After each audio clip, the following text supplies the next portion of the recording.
Salam damai sejahtera di dalam kasih Kristus.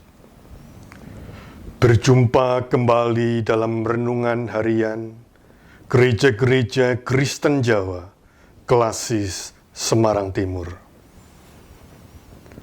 Saudara, setiap kita memiliki kelebihan dan kekurangan masing-masing. Dan kita akui lebih mudah bersyukur atas kelebihan yang kita miliki daripada mensyukuri kekurangan kita. Lebih-lebih ketika ada pihak lain yang semakin merendahkan kita karena kekurangan yang dimiliki. Dunia serasa runtuh dan kita seakan-akan adalah orang yang bernasib paling malang. Pertanyaannya, di manakah Tuhan ketika ada orang yang bernasib malang? Saudara, bacaan hari ini kita ambil dari 1 Samuel 1 ayat 24 sampai dengan 28. Setelah perempuan itu menyapih anaknya, dibawanyalah dia dengan seekor lembu jantan yang berumur 3 tahun, 1 eva tepung dan sebuyung anggur, lalu diantarkannya ke dalam rumah Tuhan di Silo. Waktu itu masih kecil betul kanak-kanak itu. Setelah mereka menyembelih lembu, mereka mengantarkan kanak-kanak itu kepada Eli.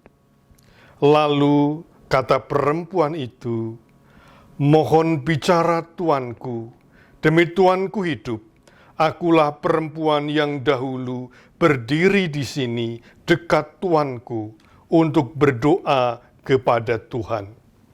Untuk mendapat anak inilah aku berdoa, dan Tuhan telah memberikan kepadaku apa yang kuminta daripadanya. Maka aku pun menyerahkannya kepada Tuhan seumur hidup, terserahlah ia kiranya kepada Tuhan."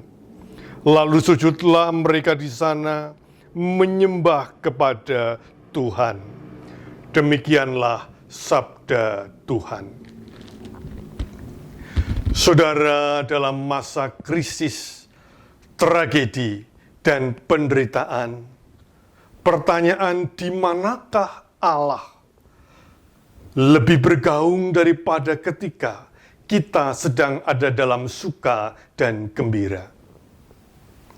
Hana mengingat pengalaman hidup bersama Allah dalam kesusahannya.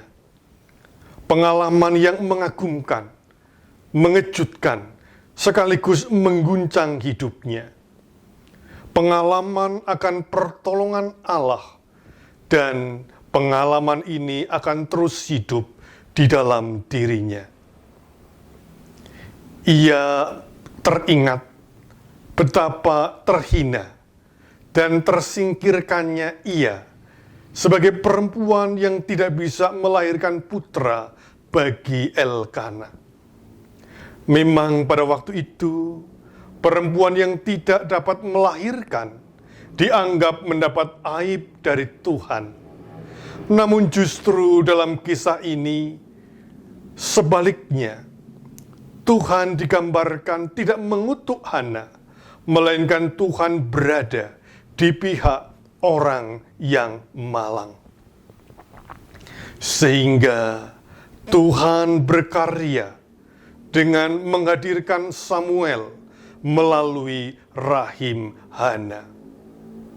Artinya, karya Tuhan tidak bisa dibatasi, tidak bisa dipagari oleh pemahaman teologis yang picik dan sempit.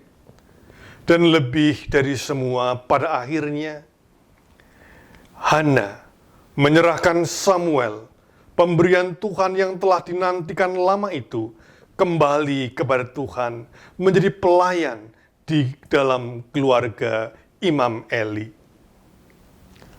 Saudara, Pembelaan Allah kepada perempuan yang tidak dapat menghadirkan putra juga kita dapati dalam Alkitab Perjanjian Baru.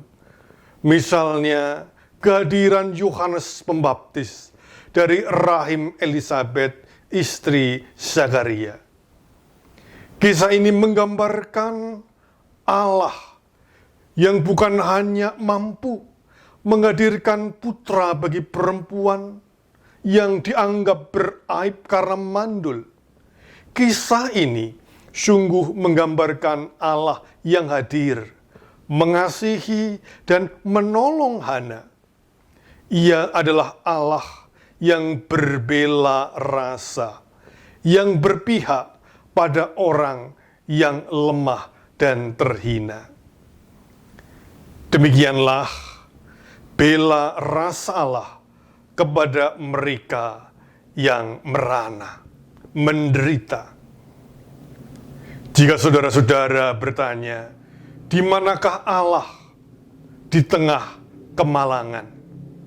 Sesungguhnya ia berada dan berbela rasa bagi kita yang lemah dan terhina, bagi kita yang bersedia memberi diri padanya dan menjadikan Tuhan sebagai sumber pengharapan.